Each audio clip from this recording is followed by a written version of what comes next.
محفل میلاد النبی صلی اللہ علیہ وسلم کی حقیقت کیا ہے، ضرورت کیا ہے اور تقاضے کیا ہیں، اس حوالے سے کچھ گزارشات عنوان گفتگو رہیں گی۔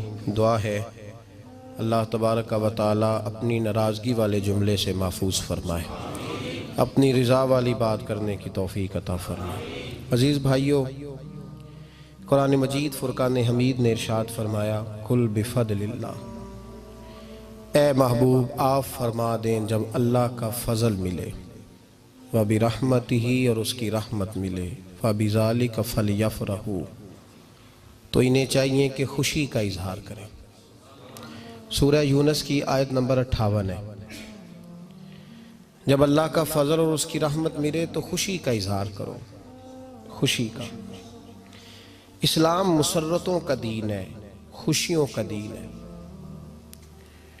نبی پاک سید عالم صلی اللہ تعالی علیہ وسلم کی مسکراہٹ کے اندر وہ حسن تھا کہ کائنات ساری حضور کی مسکراہٹ کی وجہ سے ہی مسکرا رہی ہے۔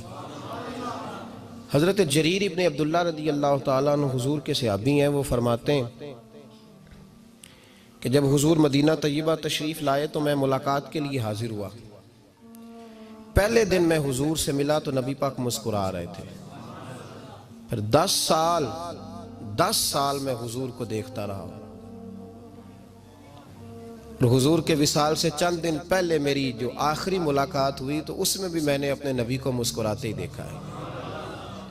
اور فاضل بریلوی رحمۃ اللہ تعالی علیہ نے تو اس تخیل کا اور رنگ میں لیا ہے۔ وہ کہتے ہیں حضور کے مسکرانے سے ہی دنیا مسکراتی ہے۔ فرماتے ہیں جس کی تسکی سے روتے ہوئے ہنس پڑے۔ جب حضور ہلکا سا مسکراتے تھے تو رونے والوں کے دل بھی ٹھنڈے ہو جایا کرتے، غمزدہ لوگ مسکراتے تھے۔ حضور کی خوشیاں تقسیم کرتی تھی۔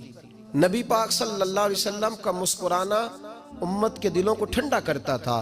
فرمایا جس کی تسکی سے روتے ہوئے ہنس پڑیں اس تبسم کی عادت پہ لاکھوں سلام۔ اور فرمایا یہ نہیں تھا کہ حضور بڑے تکلف سے مسکراتے تھے، حضور کی تو عادت تھی، اس تبسم کی عادت پہ لاکھوں سلام، مسکراتے رہنا، خوشی کا اظہار۔ اسلام بہت ساری چیزوں کا انسان کو پابند کرتا ہے، حدود و قیود میں رہنے کا حکم دیتا ہے۔ صحابہ کرام علیہم رضوان کے ہاں شادی کے موقع پر بارات لے کر کے جانے کا کوئی رواج نہیں تھا۔ حضرت عبد الرحمن ابن عوف رضی اللہ تعالیٰ عنہ جیسے مالدار لوگ بھی شادی کرتے ہیں تو نبی پاک کے بغیر بھی بارات چلی جاتی ہے۔ کوئی کانسیپٹ نہیں اس طرح کا کہ ڈھیروں بارات لے کے جائی جائے۔ حضرت عبد الرحمن ابن عوف کہتے ہیں میں حضور کی بارگاہ میں آیا تو سفید کپڑے پر پیلا زرد نشان تھا۔ حضور نے فرمایا کیا ہوا، یہ داغ کاہے کا؟ عرض کی حضور کل میں نے نکاح کیا تھا۔ تو محبوب نے جو ارشاد فرمایا اس میں فرمایا بڑی اچھی بات ہے، ولیمہ ضرور کرنا، چاہے ایک بکری ہی ذبح کرنا۔ بارات نہیں لے کے جائی جاتی تھی، ولیمے کا حکم دیا۔ اور بخاری میں نبی پاک نے یہ بھی فرمایا جب تمہیں کوئی ولیمے کی دعوت دے تو جایا کرو۔ اچھا، اب شادی کے موقع پر جو بارات لے کے جائی جاتی ہے تو اگرچہ حضور کی سنت نہیں، لیکن اسے ہم حرام نہیں کہتے، اسے ہم ناجائز نہیں کہتے۔ ہم نہیں کہتے کہ یہ تو نے غلط کیا، اگرچہ لے جانا حضور سے ثابت اس مروجہ انداز میں ثابت نہیں، اس طرح ہمارے ہاں جاتے ہیں، لیکن ہم پھر بھی اسے ناجائز۔ کسی صحابی نے اپنے بچے کی شادی پر اپنے گھر میں لائٹنگ نہیں کرائی، لیکن آپ کو دنیا کا کوئی عالم یہ فتویٰ نہیں دے سکتا کہ لائٹنگ کرانا حرام ہے۔ آپ شادی کے موقع پہ ساری گلی سجا لو، آپ ساری چھتوں پہ لائٹنگ کرا لو، کوئی آدمی یہ آپ کو فتویٰ نہیں دے سکتا کہ شادی کے موقع پر لائٹنگ کرانا جائز نہیں۔ کبھی سنا ہے آپ نے کسی سے؟ بولیے یہ جائز ہے، جائز پیسے ہیں تو ٹھیک۔ بلکہ میں اس سے آگے بڑھتا ہوں، اس سے تھوڑا اور آگے جاتا ہوں۔ حضرت عائشہ صدیقہ رضی اللہ تعالیٰ عنہ فرماتی ہیں میرا جو کمرہ تھا نا جس میں میں حضور کے ساتھ رہتی تھی اور ایک لمبا زندگی کا عرصہ گزارا، اس میں 3 آدمی سو سکتے تھے، چوتھے کے لیے جگہ ہی نہیں تھی، اور کچا تھا۔ کھجور کے تنے کھڑے کر کے اس پر کھجور کے پتوں کی چھت ڈالی گئی تھی۔ میں جب ہاتھ اٹھاتی تھی تو میرا ہاتھ اپنی چھت کو چھو جاتا تھا۔ یہ ہے سنت نبی پاک کی، یہ حضور کا طریقہ ہے۔ بتائیے پکے گھر میں، لینٹر والے گھر میں رہنا جائز کہ ناجائز؟ کیوں جی؟ حضور تو کچے مکان میں رہتے تھے، آپ نے کیسے پکا بنا لیا؟ اللہ کی محبوب علی دین کو اس کی اصل بات میں سمجھیں. آپ ایسا نہ کریں جس میں انتشار اور امت تقسیم ہو. اس کا اصل مزاج دیکھیں. مہندی کے موقع پہ اگر کوئی آدمی 6 دیگیں دال چاول کی پکاتا ہے تو منع نہیں، جائز پیسوں سے پکائے. انہیں لائٹنگ لگوائی، کوئی منع نہیں. سارے محلے کو کھانا کھلایا، کوئی منع نہیں. بلکہ نبی پاک نے فرمایا بہترین مسلمان ہی وہ ہے جو سلام پہلے لے اور روٹی زیادہ کھلائے، تو بہترین مسلمان ہے. ناجائز کیا ہے؟ ناجائز ہے شادی کے موقع پر بینڈ باجا بجانا، اس میں رقص کرنا، اس میں بھنگڑے ڈالنا، عورتوں مردوں کا اختلاط ہونا، عورتوں کی مووی بنانا، یہ چیزیں ناجائز ہیں. تو جو ناجائز ہے اس پہ پابندی لگائی جائے گی. جو جائز ہے اس کے بارے میں یہ کہا جائے گا کہ بھائی احتیاط کی جائے، سنت کی طرف دیکھا جائے تو بہتر یہی ہے. لیکن اگر کوئی کسی آدمی کے پاس جائز پیسے ہوں، وہ 100 کنال کے گھر میں رہے، اگرچہ سنت یہ نہیں، اور یہ تو کوئی فتویٰ نہیں نہ دے سکتا کہ حرام ہے تیرا 100 کنال کے گھر میں رہنا، کہ ہے فتویٰ کہیں آپ نے سنا. تو ہمارے ہاں تکلیف کا معاملہ یہ ہے. دیکھیں میرے بھائی، کسی بھی صحابی نے، بڑے درد کے ساتھ بات کر رہا ہوں اور یہ میرا درد ہے، میں درد سے اپنے دل کو، اپنے ایمان کو حاضر ناظر کہہ کے بات کر رہا ہوں. امت بٹ جاتی ہے ہر موقع پہ یار، ہر جگہ ہی تقسیم ہو رہی ہے امت مسلمہ. ہر روز کچھ نہ کچھ فتوے ایسے مل جاتے ہیں جس میں دراڑیں پڑتی ہیں. کسی صحابی نے کسی مسجد کے اندر اشتہار چھپوا کے، اعلان کرا کے درس قرآن کرایا ہے کبھی؟ سیرت النبی کا جلسہ، ختم بخاری، مدرسے کا دستار فضیلت کا جلسہ، آپ نے اشتہار پڑھے ہیں نا یہ سارے مکاتب فکر کے؟ ہوتے ہیں کہ نہیں ہوتے؟ کسی صحابی نے اس طرح، وہ تو روز درس قرآن دیتے تھے، لیکن اس طرح اشتہار چھپوا کے، پوسٹر لگا کے، اور مصر سے کسی صحابی کو اسپیشل بلوا کے یا یمن سے بلوا کے مسجد کے اندر کبھی درس قرآن کے اجتماعات کرائے، سیرت النبی کے جلسے، ختم بخاری کے؟ او بھائی یہ ساری چیزیں حضور کے صحابہ کی سنت سے مروجہ انداز میں ثابت نہیں. مجھے بتا میرے بھائی، میں درد کے ساتھ تجھ سے سوال کرتا ہوں کہ سیرت النبی کے جلسے میں تو پشاور سے مولانا بلائے، پنڈی سے بلائے، تو گجرات اور کراچی سے لوگوں کو بلا کر کے اگر سیرت کا جلسہ کرائے، اور تو اس میں ایک آدمی کو کراچی سے بلوایا جا رہا ہے تو تو نے اس کو 20,000 کی ٹکٹ بھی دی، اور اشتہار پہ بھی جلسے پہ خرچ ہوا، پھر لنگر بھی پکا، کھانا بھی تو نے کھلایا، نہ تجھے کوئی بیوہ یاد آئی، نہ تجھے کوئی مسکین یاد آیا، نہ تجھے کوئی غریب یاد آیا.